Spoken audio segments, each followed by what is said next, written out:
ભગવાન સ્વામિનારાયણના જીવન ચરિત્ર પર સૌથી મોટું 58 મીટર લાંબુ અને 3 ફૂટ પહોળું સ્ક્રોલ પેઇન્ટિંગ બનાવાયું છે.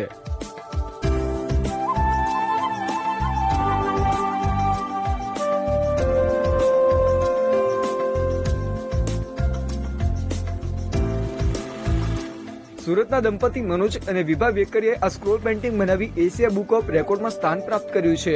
સુરતના પાલ વિસ્તારમાં રહેતા વેકરિયા દંપતીએ ભગવાન સ્વામિનારાયણ પર આધારિત તમામ ગ્રંથોના અધ્યયન બાદ આ સ્ક્રોલ પેઇન્ટિંગ તૈયાર કર્યું છે. અમે બંને મળીને ઘનશ્યામ ચરિત્ર પેઇન્ટિંગ, જે 58 મીટર લાંબુ અને 3 ફૂટ પહોળું પેઇન્ટિંગ છે, આ સ્ક્રોલ પેઇન્ટિંગ બનાવ્યું છે. આ પેઇન્ટિંગ સ્વામિનારાયણ ભગવાનના બાળ ચરિત્ર ઉપર આધારિત છે, જેમાં ભગવાનના જન્મથી લઈ અને એ વન વિચરણ માટે જાય છે ત્યાં સુધીની એમની બાળ લીલાઓના પ્રસંગો અમે ચિત્રિત કર્યા છે. 58 મીટર લાંબુ અને 3 મીટર પહોળું આ પેઇન્ટિંગ પરંપરાગત સૌરાષ્ટ્રની ભાતીગળ શૈલીમાં બનાવાયું છે. આ ભારતીય કલા આખો વિડિયો જોવા માટે ડાઉનલોડ કરો દિવ્ય ભાસ્કર એપ.